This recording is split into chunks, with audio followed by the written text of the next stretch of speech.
साबिक chairman senate रजा रबानी ने PIA की मुमकिन निजकारी के खिलाफ अलामती भूख हड़ताल प्रेस क्लब के बाहर एहतजाज का इंदिया दे दिया है। पीपल्स यूनिट ऑफ पीआईए के हमरा प्रेस कॉन्फ्रेंस में रजा रबानी का कहना था कि निजकारी के लिए फैक्ट फिगर्स यूनियन और पार्लियामान में शेयर नहीं किए। निजकारी ने कभी भी मुस्बत नताइज नहीं दिए। सीसीआई की मंजूरी तक पीआईए की निजकारी गैर आईनी है। क्रोनी कैपिटलिज्म को सपोर्ट कर रही है और जो उनके अपने क्रोनीज सरमायादार हैं उनके हवाले इन तमाम एसओईज को औने पौने दामों बगैर कवायद और ज़वाबित को मद्देनज़र रखते हुए वो करना चाहते हैं। जब तक सीसीआई की अप्रूवल जो है वो नहीं है उस वक्त तक पीआईए की निजकारी गैर आईनी और गैर कानूनी है। जो प्राइवेटाइजेशन पीआईए की जा रही है उसमें ट्रांसपेरेंसी नाम की कोई चीज नहीं है और ऐसे लगता है कि पाकिस्तान की रूलिंग अशराफिया तमाम तर फैक्ट्स को कंसील करना चाहती है। कोई फैक्ट्स जो डायरेक्ट स्टेक होल्डर्स हैं यानी पीआईए की मुख्तलिफ यूनियंस और एसोसिएशंस उनके साथ शेयर नहीं किए गए, ना ही ये फैक्ट्स पार्लियामान यानी नेशनल असेंबली या सेनेट के साथ शेयर किए गए। और अगर अब पीआईए और एयरपोर्ट्स को हैंड ओवर कर दिया जाएगा फॉरेनर्स के हाथों में तो यकीनी तौर पे वो नेशनल सिक्योरिटी के ऊपर एक ज़र्ब जो है अब्दुल्ला साहब मुख्तलिफ यूनियन से बात कर रहे हैं और अगले हफ्ते हम अपना अगला लाए अमल सामने रखेंगे। वो या तो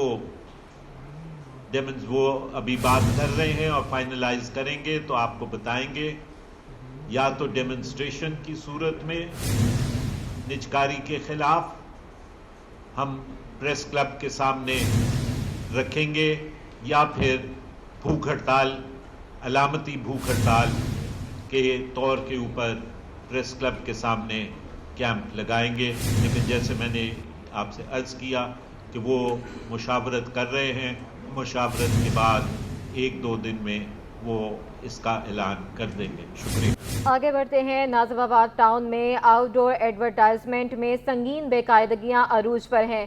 फौलादी मटेरियल के बिलबोर्ड बगैर एनओसी के लगे हैं। फुटपाथ पर बिलबोर्ड और इश्तिहारी मवाद नस्ब है।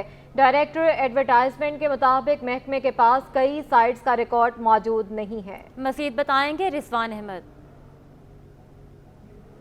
जी बिल्कुल, अदालती सख्त अहकामात मौजूद हैं कि शहर में इश्तिहारी मवाद जो है वो इस तरीके से लगाया जाए कि शहरियों की जान और माल को नुकसान ना पहुँचे। और इसके साथ साथ अदालत का ये फैसला भी है कि पब्लिक प्रॉपर्टी पर जो है किसी भी किस्म का इश्तिहारी मटेरियल नहीं लगाया जाए। लेकिन धज्जियाँ उड़ाई जा रही हैं नाज़िमाबाद टाउन के महकमा आउटडोर एडवर्टाइजमेंट की जानिब से। इस वक्त मैं आपको रिजविया चौरंगी नाज़िमाबाद से रिपोर्ट कर रहा हूँ। ताहम इन गैर कानूनी बिलबोर्ड्स के खिलाफ क्या कार्रवाई की जाएगी ये बताने से वो कासिर हैं। हमारे ज़राए का ये कहना है कि अकील हनीफ जो कि एक सिक्योरिटी गार्ड है और माजी में जो करप्शन के इल्ज़ाम में सस्पेंड भी हो चुका है, वो सारे इस गैर कानूनी जो इश्तिहारी मवाद है उसको लगवाने का करता धरता मास्टरमाइंड बताया जाता है। उसके खिलाफ किसी किस्म की कोई कार्रवाई अमल में नहीं आ रही। इसी तरह अगर बात की जाए अन्नू भाई पार्क की, तो उसके पार्क की जो फुटपाथ है उस पर भी बिल बोर्ड नस्ब है और पैदल चलने वालों का हक मारा जा रहा है। मुंतखब क़यादत जो है इस सिलसिले में कोई नोटिस नहीं ले रही और शहरियों का जानो माल जो है वो दाव पर लगा हुआ है। फौलादी मटेरियल जो है वो जगह जगह नस्ब है और बिल्कुल उसके लिए किसी किस्म की कोई एनओसी भी जो है वो डिपार्टमेंट के पास मौजूद नहीं है।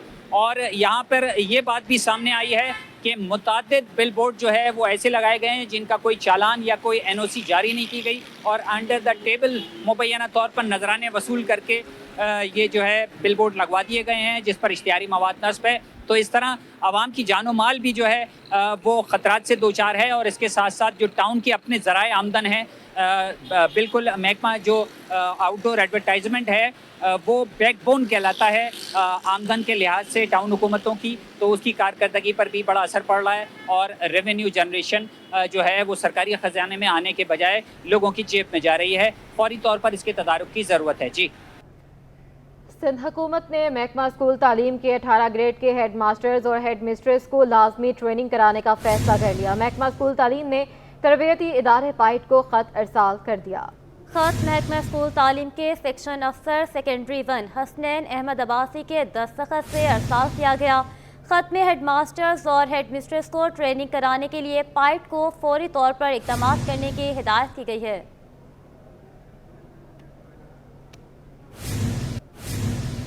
मिलेनियम इंस्टीट्यूट ऑफ टेक्नोलॉजी के फैशन एंड टेक्सटाइल डिपार्टमेंट की तालबात ने आर्ट के शानदार नमूने पेश कर दिए। तालबात ने टेक्सटाइल, सिलाई, कढ़ाई और दीगर अशिया तैयार करके देखने वालों को हैरान कर दिया। मज़ीद जानते हैं काविश मेमन से जो वहाँ पर मौजूद हैं। जी बिल्कुल, देखिए मिलेनियम इंस्टीट्यूट ऑफ टेक्नोलॉजी में तलबा ने आर्ट के शानदार काम का मुजाहरा किया है। इस तमाम तर्ज की तफसीलात क्या है, मेरे साथ हेड ऑफ डिपार्टमेंट मौजूद हैं, उनसे जानते हैं। मैडम ये बताइएगा, तलबा जो है वो इस तरह की सरगर्मियों में हिस्सा तो लेते हैं, तो उसका क्या बैकग्राउंड और क्या इसकी तफसीलात? देखिए मिलेनियम, अस्सलाम वालेकुम। मिलेनियम इंस्टीट्यूट जो है यहाँ पर हमारे पास इंटरनेशनल क्वालिफ़िकेशन है, TNE ट्रांसनेशनल एजुकेशन के स्टूडेंट्स हैं जो कि यहाँ पर 3 साल यहाँ पे पढ़ते हैं और 3 साल के बाद इनको BA ऑनर्स की डिग्री मिलती है। और इन 3 साल के अंदर ये जो आज आप काम सब देख रहे हैं पीछे भी और हर तरफ लगा हुआ है, इन 3 साल की काविश है इन बच्चों की और ये लास्ट ईयर का काम है जिसको लेवल 6 कहा जाता है, फाइनल ईयर का प्रोजेक्ट है।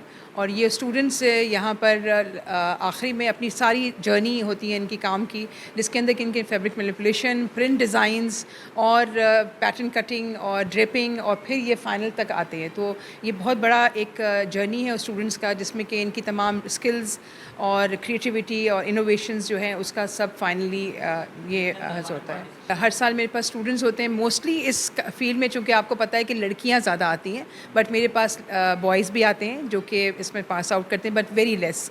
बट इस साल मेरे पास 14 लड़कियाँ हैं जो कि जिन्होंने यहाँ पे पार्टिसिपेट किया और शोकेसिंग देयर वर्क। बिल्कुल, देखिए मेरे साथ प्रोफेसर अस्मा मौजूद थी, वाज़ह तौर पर तमाम तर तफसीलात उन्होंने बताई। फाइनल ईयर के स्टूडेंट्स हैं जिन्होंने अपने आर्ट का मुजाहरा किया है। जी, सिंध हाई कोर्ट में कोरोना वैक्सीन की फ्राहमी की मद में निजी दवा साज कंपनी को वाजिबात की अदम अदायगी से मुतल्लिक केस सुना गया। अदालत ने सूबाई महकमा सेहत से रिपोर्ट तलब कर ली। दौरान समाअत दवा साज कंपनी को वाजिबात अदा न करने पर चीफ जस्टिस सिंध हुकूमत पर बरहम हो गए। जस्टिस अकील अहमद अब्बासी ने रिमार्क किए, किसी के पैसे हड़प कर लेंगे तो कौन भरोसा करेगा, मुल्क को कोई कर्ज देने को तैयार नहीं। वकील दरख्वास्त गुजार ने मौक़िफ़ अपनाया कि सिंध हुकूमत ने कोरोना वैक्सीन मंगवाई थी। तवील अरसे से सिंध हुकूमत पर 65 करोड़ रुपए के वाजिबात हैं। चीफ जस्टिस अकील अहमद अब्बासी ने रिमार्क किए कि सेक्रेटरी सेहत को बुलाओ, उनसे पूछ लेते हैं पैसे देने हैं या नहीं। अदालत ने 31 मई तक महकमा सेहत सिंध से रिपोर्ट तलब कर ली। सिंध हाई कोर्ट ने रिफाई प्लॉटों को फ़रोख्त करने से मुतल्लिक दरख्वास्त की फौरी समाअत की इस्तदा मंजूर कर ली। अदालत ने दरख्वास्त की समाअत 28 मई तक मुलतवी कर दी। मज़ीद जानते हैं मुमताज़ जमाली से। जी मुमताज़, आज सिंध हाई कोर्ट कराची में जस्टिस सलाउद्दीन पंवर की सरबराही में 2 रुकनी बेंच ने नॉर्थ नाज़िमाबाद कराची में 14 से ज़ायद जो वहाँ पर रिफाई प्लॉट्स थे जो पार्कों और दीगर मकासद के लिए मुख्तस की गए थे, उनको ऑक्शन के ज़रिए फ़रोख्त करने के खिलाफ दरख्वास्त पर समाअत हुई है। दरख्वास्त गुजार का यह दावा कि 2010 में शहरी हुकूमत ने ऑक्शन के ज़रिए ये प्लॉट जो हैं वो फ़रोख्त किए थे और 2014 से ये मामला सिंध हाई कोर्ट में ज़ेर समाअत है, लेकिन ताहाल KDA समेत जो दीगर जो इदारे हैं वो रिपोर्ट अदालत में पेश नहीं कर रहे, जिस पर अदालत ने फौरी दरख्वास्त की जो समाअत की इस्तदा थी अब वो मंजूर कर ली है। अब इस दरख्वास्त की जो मज़ीद समाअत होगी अब वो 28 मई को होगी और अदालत ने आइंदा समाअत पर तमाम फरीक़ैन को नोटिस भी जारी कर दिए हैं। आलमी मार्केट में ईंधन की कीमतों में कमी के असरात नजर आने लगे। पाकिस्तान में पेट्रोलियम मसनूआत की कीमतों में बड़ी कमी का इम्कान है। पेट्रोल 13 और हाई स्पीड डीजल 8 रुपये सस्ता करने की तजवीज़ दे दी गई। हुकूमत ईंधन की कीमतों में रद्दोबदल का फैसला 15 मई की शाम को करेगी। अशरफ खान की ये रिपोर्ट देखिए। आलमी मार्केट में खाम तेल की कीमतों में बड़ी कमी। 2 हफ्ते में अमेरिकी खाम तेल 6.85% सस्ता हो गया। खाम तेल $83.85 से घटकर $78.20 फी बैरल तक गिर गया। लंदन ब्रेंट ऑयल $79.50 से घटकर $82.80 फी बैरल तक गिर चुका है। पाकिस्तान में पेट्रोल और डीजल सस्ता होने का इम्कान है। 1 लीटर पेट्रोल 13 रुपए तक सस्ता करने की तजवीज दी गई है। पेट्रोल $288.49 से कम होकर $275.49 हो जाएगा। हाई स्पीड डीजल की कीमत में 8 रुपए फी लीटर कमी की तजवीज दी गई है। मंजूरी के बाद डीजल $281.96 से कम होकर $274 फी लीटर हो जाएगा। पेट्रोलियम मसूनात की कीमतों का हतमी फैसला 15 मई को होगा। कीमतों में रद्दोबदल के बाद इतलाक 15 मई रात 12 बजे से होगा। Ashraf Khan, city 21। Sindh high court में दूध की कीमत में इजाफे से मुतल्लिक डेयरी फार्मर्स एसोसिएशन की दरख्वास्त पर समाअत हुई। अदालत ने कमिश्नर कराची को मुतल्लिका रिकॉर्ड के साथ तलब कर लिया। दौरान समाअत दरख्वास्त गुजार मुंसिफ जान एडवोकेट ने कहा कि डेयरी फार्मर्स के लिए दूध की कीमत 229 रुपये मुकर्रर की जाए। Chief justice Sindh high court ने रिमार्क किए कि मुनाफे पर हम आपकी कोई मदद नहीं करेंगे। हुकूमत को कीमत के तयन का इख्तियार है। डेयरी फार्मर सिकंदर नागौरी ने मौक़िफ़ इख्तियार किया कि कमिश्नर कराची वाले मीटिंग से धक्के देकर निकाल देते हैं। चीफ जस्टिस ने रिमार्क किए कि जिन लोगों को लाकर बिठाया है वो तबाह कर रहे हैं। अदालत ने कमिश्नर कराची को मुतल्लिका रिकॉर्ड के साथ तलब कर लिया। मज़ीद समाअत 28 मई तक मुलतवी कर दी। इब्राहिम हैदरी पुलिस की खुफिया इत्तला पर कार्रवाई। लोहा और मोटरसाइकिल चोरी करने वाले मुलजिम को पकड़ लिया।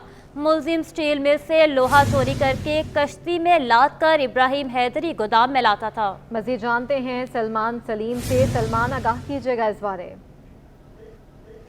हम इब्राहिम हैदरी थाने में मौजूद हैं और इब्राहिम हैदरी पुलिस की जानिब से एक बड़ी कार्रवाई सामने आई है, जिसके अंदर प्रेस मशीनें जो है वो पकड़ी गई हैं, जो कि लोहे को प्रेस करके पिचका देती हैं और उसके बाद मुलजमान जो है वो बेच देते थे। यहीं थाने के हदूद के अंदर एक जो है वो कारखाना था जहाँ पर ये मशीनें रखी गई थी। सब इंस्पेक्टर आसिफ हमारे साथ मौजूद हैं। आसिफ भाई, किस जगह से ये कार्रवाई की आपने और इस मशीन का काम क्या है? ये जो है लोहा चोरी करके लाते हैं और फिर इनको देते हैं, ये प्रेस करती है और प्रेस करके फिर आगे ये जो है शिरशा में जो है ये बेचते हैं। अच्छा, ये बताएं कि लोहा करते हैं, इसके अलावा ये भी बता रहे हैं कि जो मुलजमान थे मोटरसाइकिलें भी लेते थे। जी, मोटरसाइकिल वगैरह भी जो है चोरी करके लाते थे और वो भी इनको देते थे और फिर ये प्रेस करके। मुलजमान पकड़े गए इसमें जो है एक मुलजम पकड़ा गया, एक फरार है इसमें। अब देखिए, बिल्कुल एक मुलजम जो है वो गिरफ्तार है, जबकि एक मुलजम मौके से फरार हो गया। ये जो गिरोह है ये इस तरह काम करता था कि पोर्ट कासिम के करीब से स्टील मिल का लोहा चोरी करके और कश्ती के थ्रू जो है वो इब्राहिम हैदरी लेके आया जाता था। उसके बाद यहाँ से ये लोहा मुंतकिल करके इस गोदाम के अंदर रखा जाता था, जहाँ पर इसको प्रेस किया जाता था और उसके बाद शेरशाह मार्केट के अंदर भेज दिया जाता था। जबकि इन्हीं मुलजमान की जानिब से ये भी बताया गया है कि मुतादिद मोटरसाइकिलें, कुरंगी, लांडी और इसके अतराफ इब्राहिम हैदरी से जो है वो चोरी की गई और उनको भी इसी तरीके से मोटरसाइकिलों के जो पार्ट्स हैं, जो लोहा है, उसको प्रेस किया गया और उसके बाद फरोख्त कर दिया गया। ताहम इब्राहिम हैदरी पुलिस की जानिब से ये कार्रवाई जो है वो सामने आई है। जो मुलजिम है उसको वो अभी अदालत लेके गए हैं और मज़ीद इंकशाफात भी उस मुलजिम से मुतवक्के हैं। जी। बीवी का गला काट कर उसे कत्ल करने वाले मफरूर शोहर को जुडिशियल मजिस्ट्रेट जनूबी में पेश किया गया। अदालत ने मुलजिम को अदालती रिमांड पर जेल भेजने का हुक्म दे दिया। अपडेट करेंगे जवादा से। जी बिल्कुल, देखें, बीवी का गला काट कर उसे कत्ल करने वाला मफरूर शौहर 8 महीने बाद गिरफ्तार हो गया। पुलिस ने गिरफ्तार मुल्ज़िम शाहिद अब्बास को जुडिशल मजिस्ट्रेट जनूबी की अदालत में पेश कर दिया। तफ्तीशी अफसर की जानिब से मुल्ज़िम के 14 रोज़ा जिस्मानी रिमांड की इस्तदा की गई। ताहम अदालत ने तफ्तीशी अफसर के जिस्मानी रिमांड की इस्तदा मुस्तरद करते हुए मुल्ज़िम को अदालती रिमांड पर जेल भेजने का हुक्म जो है वो सादिर कर दिया है, जबकि तफ्तीशी अफसर से 27 तारीख तक मुकदमे का ज़िमनी चालान भी तलब कर लिया है। वाक़या गुज़श्ता साल सितंबर को पेश आया था, जब मकतूला की लाश उसके घर से बरामद हुई थी। मकतूला के पुलिस के मुताबिक मकतूला के सर पर हथौड़ी मार कर सुराख किया गया था, जबकि सुराख करने के बाद मुलजिम ने जो है वो मुकदमे के मुताबिक जो है वो तेज़ धार आले से मकतूला का गला काट कर उसे कत्ल जो है वो कर दिया था। और इस तमाम तर वाक़े का मुकदमा थाना सीपू सुल्तान में दर्ज किया गया था। मुकदमे में कत्ल की दफ़ात लगाई गई थी।